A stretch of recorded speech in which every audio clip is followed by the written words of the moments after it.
बच्चों, आज हम कहानी चंद्रकांता का तीसरा भाग सुनेंगे। दूसरे भाग में हमने यहाँ तक सुना था कि जब राजा का कोई भी संदेशा नगर सेठ को नहीं मिलता, तब नगर सेठ अपनी पुत्री की चिंता करते हुए एक खास संदेशवाहक को चंद्रगढ़ राज्य राजा से मिलने और अपना संदेशा देने के लिए भेजते हैं। संदेशवाहक चंद्रगढ़ राज्य पहुंचते हैं और महल पहुंचकर राजा से मिलने की अनुमति मांगते हैं। तब राजा के सिपाही उन्हें भीतर जाकर संदेशवाहक की जानकारी देते हैं और यह भी बताते हैं कि वह माधोनगर से आया है। राजा को उस समय सारी घटना याद आ जाती है। राजा संदेशवाहक को मिलने के लिए बुलाते हैं, उनका पूरा सम्मान करते हैं और उन्हें कहते हैं कि नगर सेठ से कहिएगा कि मैं अपनी भूल के लिए क्षमा प्रार्थी हूँ और यह भी कहिएगा कि मैं अपना वचन अवश्य पूरा करूँगा। वे सही मुहूर्त निकलवाकर विवाह की तैयारियाँ प्रारंभ करें। हम बारात लेकर वहाँ जरूर पहुँचेंगे।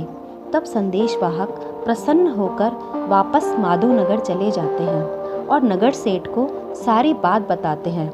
नगर सेठ बहुत प्रसन्न होते हैं, परंतु उधर महल में जब राजा राजराजेश्वर युवराज आदित्य राज को सारी बात बताते हैं तो वे कहते हैं, पिताजी, मैं ऐसे कैसे उस लड़की से विवाह कर लूं?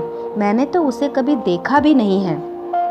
राजा कहते हैं कि पुत्र, मैंने उन्हें वचन दिया था कि उनकी कन्या का विवाह मैं तुमसे करूंगा। अब वचन पूरा करने का समय आ गया है। वैसे भी कन्या को मैंने देखा था, वह उस समय अत्यधिक ही सुंदर दिख रही थी, परंतु राजकुमार इस बात से आश्वस्त नहीं हो पाते और अपने एक मित्र कामेश को माधोनगर भेजते हैं ताकि वह चंद्रकांता से मिलकर देख सके कि वह कैसी दिखती हैं। कामेश अपने मित्र युवराज के लिए माधोनगर पहुंचते हैं और नगर सेठ की हवेली पर जाकर उनसे कहते हैं कि मुझे युवराज आदित्य राज ने भेजा है। मैं उनका बचपन का मित्र कामेश हूँ। मैं आपकी पुत्री चंद्रकांता को देखना चाहता हूँ ताकि वापस जाकर अपने मित्र को बता सकूँ कि आपकी पुत्री कैसी दिखती है। उस समय नगर सेठ को थोड़ा सा संकोच होता है, परंतु कामेश युवराज के मित्र थे तो वे मना भी नहीं कर सकते थे। तब यह बात चंद्रकांता को बताई जाती है। चंद्रकांता जितनी अधिक सुंदर थी, उससे भी कहीं अधिक बुद्धिमती थी। वह कहती है, ठीक है पिताजी, मैं तैयार हूँ, परंतु उनसे कहिए कि मेरी एक शर्त है। यदि वे मेरी शर्त मानेंगे तभी मैं उनसे मिलूंगी।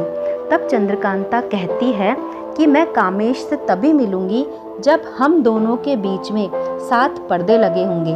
अब यह बात कामेश को बताई जाती है तो वह सोचता है कि क्या वह इतनी बदसूरत है कि 7 पर्दों के पीछे से मुझसे बात करेगी। यदि वह सुंदर होती तो स्वयं ही सामने आ जाती।